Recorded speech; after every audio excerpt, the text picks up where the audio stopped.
How's it going, everybody? Mark Lozano here, Christ Center Capital. Didn't do a video last week, but we're doing a video this week, kind of off the cuff a little bit. We're not talking about three assets that we normally do in our weekly videos and weekly posts because, let's face it, the last 2 weeks, the last real month has been really, really hard to come up with assets because, again, I always go through this whole process, but for those of you who are not familiar, what Christ Center Capital does is we take what the market gives us, meaning the major players, the investment firms, the stock pickers, the financial analysts. What assets are they recommending, whether that be stocks, cryptos, ETFs, alternatives? And then we take those assets and put them through a moral screening process. So we let other people do the heavy lifting financially, and then we do the heavy lifting when it comes to that financial process. Now, over the last couple weeks, we have not had a whole lot of confidence in what has turned up.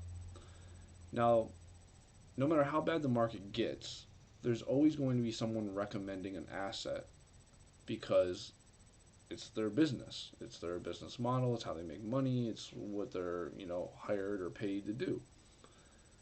That doesn't always mean that there's a good asset to be investing in at the given moment. And sometimes, even if there is, it requires a whole lot of research, a whole lot of knowledge, and a lot of people just start grasping at straws. So we figured we would take this week's video, instead of talking about assets that we didn't really even feel comfortable or didn't feel confident that actually had the financial potential the market was saying they had, we would just talk about the two biggest questions we've been getting asked really since our inception, but even more so over the past couple months. The first one is timing the market. That's a fool's errand. Everyone always says, "Oh, buy now" or "buy in 2 months," or they always have a specific date or time. The real correct answer is to buy now, right? Because you can't predict the future, and if you have money to invest now, you might as well invest it because that money that's here today might be gone tomorrow. The opportunity that's here today might be gone tomorrow.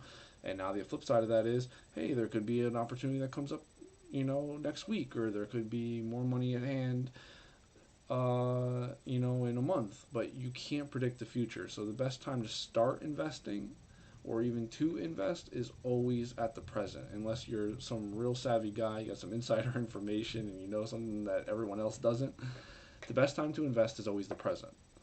So that's a really simple answer. And a lot of people will try to sell you on other things, but that's one of those golden rules of investing. Now again, I'm not no financial analyst. I'm someone who runs an opinion website that has mainly a religious objective and kind of a secondary financial objective. But the golden rules of investing that those, so-called gurus will talk about are, diversify across 25 different assets, or just be well diversified. That means you got some in real estate and some in precious metals and some in stocks and some, just be well diversified. And even if you're all in the stock market, just be in a bunch of different industries. So be well diversified, invest for the long term. The day trading and the option trading it works great for some people, but the overwhelming majority of people lose when they engage in those kind of trading practices. The day trading and stuff, it produces more losers than it does winners. And there's a bunch of statistics behind that. I don't have that right off the cuff or whatever, but go ahead and Google it. You'll find out pretty quickly that it's some crazy percentages of the people that generally lose in trading in the market. And most people generally lose trading in the market because they don't stick to the golden rules of, one, being well diversified, two, just taking the plunge there and then and not waiting and waiting and waiting, and three is invest for the long term. Don't get scared every time something goes down or something goes up. Just look at the S&P 500, even though C3 doesn't recommend the S&P 500 because of moral reasons. Just look at the S&P 500 over the last, pick a time frame, 40 years or 20 years or whatever. It goes up because think of inflation. Think of just the way the world works. Like, it's going up. You're gonna have down years. You're gonna have down decades. You're gonna have up decades. But when you invest, you should be investing in money that you do not need today, tomorrow, next week, next month, next year. You should be investing with money that you are okay with losing, right? So follow those rules and you'll be able to time the market and you'll have a proper relationship with investing, which leads us to our second question that we keep getting asked is what is the proper relationship that we should have towards investing money, wealth in general? That's a really hard conversation because for every single person, it's a little bit different. No one should be worshiping money. We know that. No one should be idolizing wealth. But I use an example. Um, when I first started my conversion to Christianity, I did come across Bishop Barron, Rod Barron, real famous Catholic bishop that does his whole. He's got the whole media thing going and does YouTube videos and podcasts and interviews and all that stuff. And he would do movie reviews. And some of the movie reviews were like, a Christian probably shouldn't watch that movie, or there would be some, it's not really a movie that the public or the laity think that a bishop should be watching. But here's the thing is sometimes something that's a sin for someone else isn't a sin for another person. Now, hold on here. Stick with me. I know of people who work for charitable organizations, really amazing charitable organizations, but they do so for the wrong reasons, admittedly so. Private conversations and everything. They work for a charitable organization that is doing a lot of good in the world, but they do it so that other people will give them praise for working for the charitable organization, and then it becomes this, this idol in a way in their life. So you can see how even something good can become something bad. Now, back to the Bishop Barron example, he could be watching a movie solely for evangelistic purposes because he knows this is how you meet the world where it is, and he knows to keep his eyes fixed on God, and he's spending time in prayer, and he's using it as a evangelistic tool. Where someone who doesn't have that platform and isn't really concerned with evangelizing, but they're just wanting to be entertained by sex, drugs, and alcohol, it's a sin, right? You can see where there's nuance to different situations, and the same thing goes for money and wealth. Some people, it's not overtly a sin to be a millionaire or anything like that. But it takes a certain person to be a billionaire and not be overcome with pride and greed, right?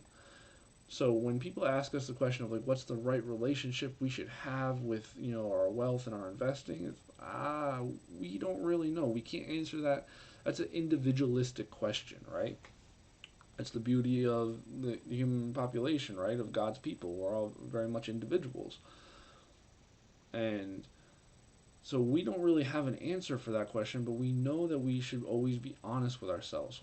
And one of the things we talk about a lot is when we're investing and talking about ethical investing from a Christian perspective, is are we investing in this thing just because we want a return? Returns aren't bad, but if we're doing something just because we want a return so that we can, buy X, Y, and Z luxuries, yeah, it's probably not going to have a lot of spiritual fruit to it. But if we're investing in this company because we believe in them, we think they're doing the common good, we want to promote them, we want to give them publicity by investing them in the stock market and raising their value and raising their awareness and all that good stuff, and we also get a return from that, then yeah, it's probably going to have a little bit more spiritual fruit to it.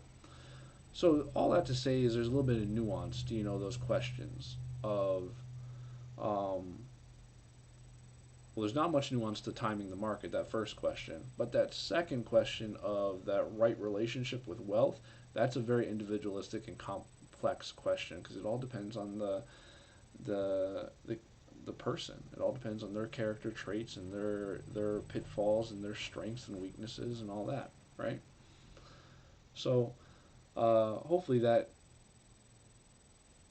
this is a short video of me rambling. As I always say, I'm always rambling. I never really plan things out. I probably should.